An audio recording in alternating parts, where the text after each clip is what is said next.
మైనా stories. కొద్ది రోజుల తర్వాత రాణికి డెలివరీ అవుతుంది. కవలలు పుడతారు.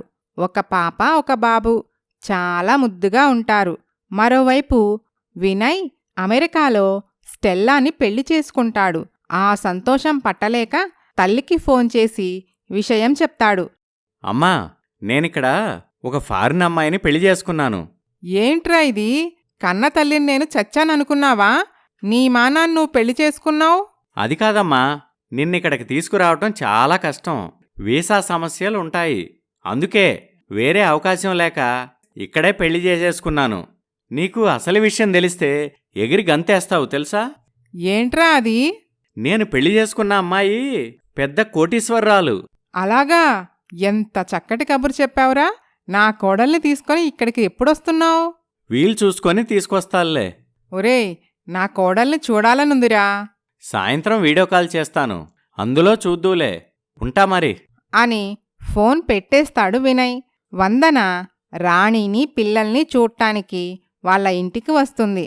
రాణి, పిల్లలెంత ముద్దుగా ఉన్నారో! వీళ్ల నాన్న నుండి ఏదైనా కబురొచ్చిందా? లేదే, ఎలాంటి కబురు రాలేదు. రాణి, మీ ఆయన చేసేది చూస్తుంటే నిన్ను మోసం చేస్తున్నాడేమో అనిపిస్తుంది. చచ్చా, మా ఆయన అలాంటివాడు కాదే. ఆయన నన్ను మోసం చేయాలనుకుంటే అసలు పెళ్లి చేసుకునేవాడే కాదు కదా. నా దగ్గర ఏముందని మోసం చేయటానికి? ఆయనకి ఏం తక్కువని నా వెంట పట్టానికి? నువ్వు చెప్పింది కూడా నిజమే అనుకో. కాని ఫారెన్ వెళ్ళి ఎన్ని రోజులవుతుంది? ఒక్క ఫోన్ కూడా చేయలేదు. ఇదంతా చూస్తుంటే నా మనసుకలా అనిపించింది. అబ్బే, అలాంటిదేమీ లేదే. ఆయన పరిస్థితేంటో మనకు తెలియదు కదా. చూస్తూ ఉండు, ఏదో ఒకరోజు ఆయన నన్ను విదేశాలకు తీసుకొని వెళ్తాడు. అప్పుడు మీ అందరికీ నమ్మకం కలుగుతుంది అని అంటుంది రాణి. అలా కొన్ని రోజులు గడుస్తాయి. రాణి మరలా వంట పనికి వెళుతూ తన పిల్లల్ని కన్నతల్లిని పోషించుకుంటూ ఉంటుంది. సుగుణమ్మ చాలా దిగులు పెట్టుకుంటుంది. కూతురు భవిష్యత్తు తాడు బొంగరం లేనిదిలా అయిపోయిందని బెంగతో మంచాన పడి చనిపోతుంది. రాణి ఒంటరిదవుతుంది. కన్నతల్లి తోడు కూడా లేకుండా పోతుంది. అయినా కాని ఆమెకి భర్తపై నమ్మకం సడలిపోదు. అక్కడ ఫారెన్లో వినయ్ స్టెల్లాలు జాబులు మానేసి సొంత బిజినెస్ స్టార్ట్ చేస్తారు. వాళ్ళ వ్యాపారం బాగా రన్ అవుతూ ఉంటుంది. వినాయ్, మనం ఇద్దరం బిజినెస్లో చాలా బిజీ అయిపోయాం కదా. ఇంటి పనులు చూసుకోటానికి మనకి చాలా కష్టంగా ఉంది. అందుకే నాకొక ఆలోచన వచ్చింది. ఇండియాలో పనివాళ్ళు తక్కువ జీతానికి దొరుకుతారు కదా, వాళ్ళని ఇక్కడికి తెచ్చుకుంటే సరిపోతుంది. అప్పుడు వినయ్ మదిలో తళుక్కున మెరుస్తుంది రాణి ముఖం. మనస్సులో వినయ్, ఎవరో ఎందుకు, జీతం దండగా ఆ రాణినే తీసుకొస్తే సరి. ఒక ముద్ద పడేస్తే కుక్కలా అదే పని చేసుకుంటూ పడుంటుంది అని అనుకొని అలాగే డియర్, త్వరలో ఇండియా వెళ్ళి పని మనిషిని తీసుకొస్తాను అని అనుకుంటారు. ఒకరోజు ఇండియా బయలుదేరి వస్తాడు వినయ్. అమ్మా, బావున్నావా? ఏంట్రా, నీకిన్నాళ్లకి అమ్మ గుర్తొచ్చిందా? చీటికి మాటికి ఇండియా వస్తే బిజినెస్ దెబ్బతింటుందమ్మా. కోడల్ని కూడా తీసుకురావాల్సిందిరా. ఇద్దరం ఇక్కడికి వస్తే అక్కడ వ్యాపారం చూసుకోటానికి ఎవరుంటారమ్మా? ఇంతకీ ఎన్నాళ్ళుంటావురా? 10 రోజులుంటానమ్మా. చిన్న చిన్న పనులు పెండింగ్లో ఉన్నాయి, అవి చూసుకొని వెళ్తాను. అన్నట్టు వెళ్ళేటప్పుడు ఆ రాణిని నాతో పాటు ఫారిన్ తీసుకువెళ్తున్నాను. అది విని కోపంగా శకుంతలమ్మ, ఆ దిక్కుమాలిందాన్ని విదేశాలు తీసుకుపోతావా? దానికంత అదృష్టం దక్కటం నాకిష్టం లేదురా. అది కాదమ్మా, దాన్ని విదేశాలకు తీసుకుపోతుంది మహారాణిలా చూసుకోటానికి కాదమ్మా, పని మనిషిగా నాకు నా భార్యకి సేవ చేయటానికి. ఓహో, అలా అయితే ఒప్పుకుంటాన్రా సరే, నేను ఆ రాణి దగ్గరికెళ్ళి తనని తీసుకొస్తాను అని రాణి ఇంటికి వస్తాడు వినయ్. భర్తను చూడగానే ఒక్కసారిగా పోతున్న ప్రాణం తిరిగి వచ్చినట్లవుతుంది రాణికి. పరిగెత్తుకుంటూ వినయ్ దగ్గరికి వెళ్ళి భోరుమని ఏడుస్తుంది. ఊరుకో రాణి, నేనొచ్చేశా గదా, ఏడవకు. ఈసారి నాతో పాటు నిన్ను కూడా విదేశాలకు తీసుకెళ్తాను. అది వినగానే రాణికి పట్టరాని ఆనందం వేస్తుంది. మనస్సులో రాణి, అమ్మా, మీ అల్లుడు నన్ను విదేశాలకు తీసుకుపోతున్నాడు. నువ్వుండుంటే ఎంతో సంతోషించేదానివి అని తల్లిని గుర్తు చేసుకుంటుంది. ఏమండి, బయట ఆడుకుంటున్న పిల్లలు మన పిల్లలేనండి, చిన్నీ బన్నీ. మీరే వాళ్ళ నాన్నని వాళ్ళకి తెలిస్తే చాలా సంతోషపడతారు. సరే సరే, ఇక్కడ నాకెక్కువ రోజులు ఉండటం కుదరదు. Suit case సర్దుకో. ఓ 10 రోజులు మా ఇంట్లో ఉండి అక్కడ్నుంచి మనం విమానంలో విదేశాలకు వెళ్ళిపోదాం. నేనా ఇంటికి రావటానికి అత్తయ్యగారు ఒప్పుకుంటారా అండి? ఆ విషయం నేను చూసుకుంటానులే. 10 రోజులే కదా, అమ్మని ఎలాగోలా ఒప్పిస్తానులే. వట్టి 10 రోజులకే కాదండి, అత్తయ్యగారు శాశ్వతంగా నన్ను తన కోడలిగా అంగీకరించేలా చూడండి. అలాగే చూద్దాంలే. ముందు నువ్వు సర్దుకో. అలాగేనండి, ఒక్క నిమిషం ఉండండి, ఇరుగు పొరుగు వాళ్ళకి చెప్పొస్తాను అని ఉత్సాహంగా వీధిలోకి వెళ్తుంది రాణి. బాబాయ్, పిన్ని, అక్క, వదినా, పూజారి గారు, మా ఆయనొచ్చాడు. నన్ను ఈరోజు ఆయనతో పాటు విదేశాలకి తీసుకుపోతున్నాడు అని ఊరంతా సంతోషంగా చెప్పుకుంటుంది రాణి. అప్పుడే అక్కడికి వస్తుంది వందన. నువ్వు చెప్పేది నిజమా రాణి? అవునే, నేను చెప్పానా నా నమ్మకం వమ్ము కాదని? పోనీలేవే, ఇన్నాళ్లకి నీ కలలు నిజం కాబోతున్నాయి. నీకు మంచి రోజులు రాబోతున్నాయి అని అనుకుంటారు.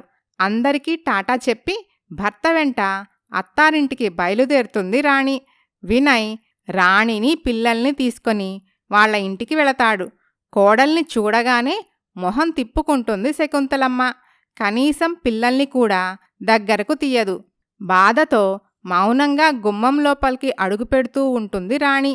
మనస్సులో రాణి, పెళ్ళైన తర్వాత మొదటిసారి నా అత్తారింట్లో అడుగుపెడుతున్నాను అని తన మనసులో తెలియని సంతోషం కలుగుతుంది రాణికి. పిల్లలతో కలిసి తన గదిలోకి వెళ్ళిపోతుంది. చిన్నీ బన్నీ రాణితో, అమ్మా, ఇదెవరిల్లు?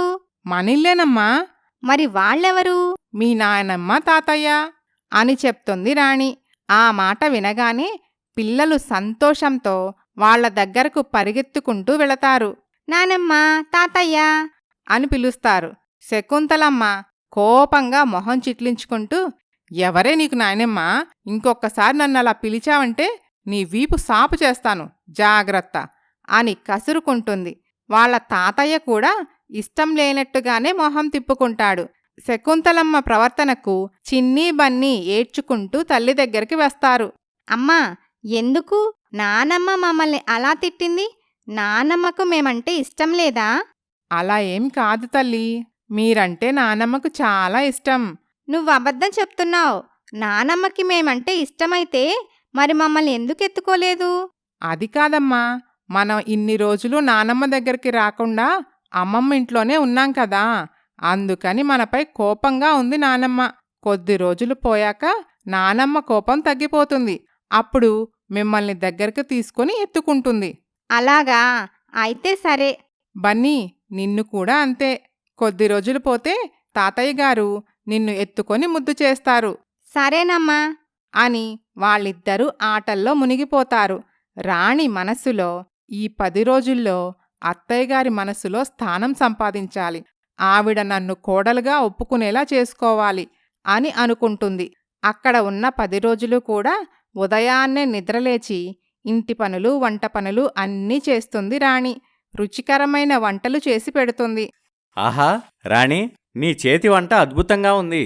అందుకు శకుంతలమ్మ వెటకారంగా, రోజు వంటలు చేసుకొని బతికేది, ఆ మాత్రం రుచిగా చేయకపోతే ఎలా అని అంటుంది.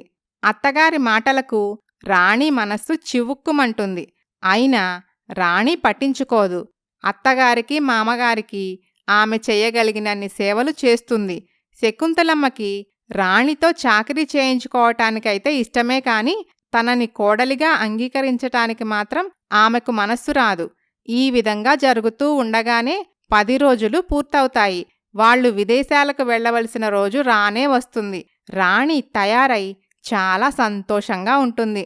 రాణి సంతోషాన్ని చూసి ఓర్వలేకపోతుంది శకుంతలమ్మ.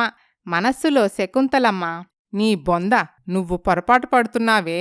అక్కడ నీ జీవితం మహారాణిలా కాదు, మహాదాసిలా ఉండబోతుంది. అక్కడికి పోయాక నీకే తెలుస్తుందిలే. అయినా నువ్వు ఈ కాసేపు కూడా సంతోషంగా ఉండటం నేను చూడలేను అని అనుకొని కోడలి దగ్గరికి వెళ్ళి ఇలా అంటుంది. ఇదిగో, సంతోషపడింది చాలు, ఇక ఆగు.